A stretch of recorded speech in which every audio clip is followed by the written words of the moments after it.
வணக்கம். திண்ணைக்கு வந்த சொந்தங்களுக்கு என்னுடைய அன்பான வரவேற்புகள். இன்னைக்கு திண்ணையில நம்ம பார்க்க போறது ரொம்ப சுலபமான ஒரு குழம்பு செய்முறை. அதாவது எங்க ஊர் பக்கம், அதாவது திருநெல்வேலி, தூத்துக்குடி பக்கத்துல எப்படி தக்காளி குழம்பு பண்ணுவோம் அப்படிங்கிறத இன்னைக்கு இந்த செய்முறையை பார்க்க போறோம். இந்த செய்முறைக்கு நான் 300 கிராம் தக்காளி எடுத்து வச்சிருக்கேன். ஒரு பெரிய வெங்காயமும் எடுத்து வச்சிருக்கேன்.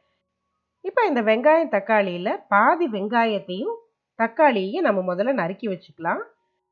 வாணலில ஒரு 3 டேபிள் ஸ்பூன் அளவுக்கு நல்லெண்ணெய் விட்டு அதுல கொஞ்சம் வெங்காயத்தை போட்டு பொரிய விடுங்க முதல்ல.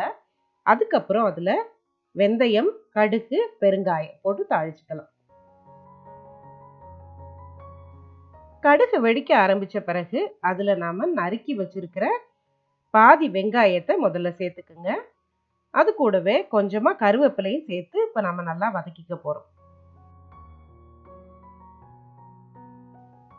வெங்காயம் கொஞ்சம் வதங்கி நிறம் மாற ஆரம்பிக்கும் போது அதுல நாம வெட்டி வச்சிருக்கிற தக்காளியை சேர்த்துக்கலாம்.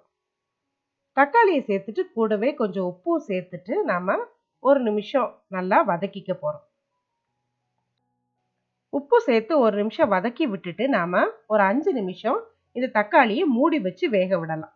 தக்காளி வதங்குற சமயத்துல இந்த குழம்புக்கு தேவையான மசாலா அரைச்சிக்கலாம். நான் இப்ப 1/2 கப் தேங்காய் துருவலோட 1/2 டீஸ்பூன் அளவுக்கு சீரகம் சேர்த்து வச்சிருக்கேன். அது கூட நம்ம ஏற்கனவே பாதி வெங்காயம் வெட்டி வச்சிருந்தோம்ல, அதையும் சேர்த்து அரைச்சிக்க போறோம். அடுத்ததா நெல்லிக்காய் அளவுக்கு புளிய நல்லா சுடு தண்ணியில இப்ப நான் ஊற வச்சு வச்சிருக்கேன்.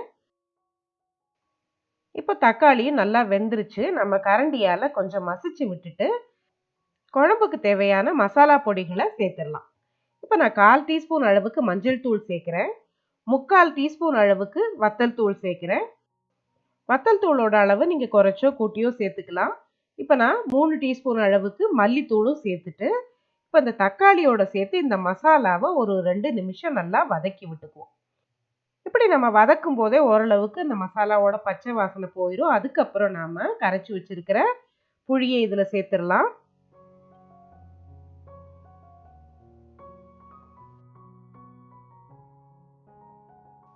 புளி தண்ணீரை சேர்த்த பிறகு நாம ஏற்கனவே அரைச்சு வச்சிருக்கிற தேங்காய் வெங்காய கலவையை இதுல சேர்த்துக்க போறோம். கூடவே இந்த குழம்பு உங்களுக்கு எந்த திக்னஸ்ல வேணுமோ அந்த அளவுக்கு நாம தண்ணீரும் சேர்த்துக்க போறோம்.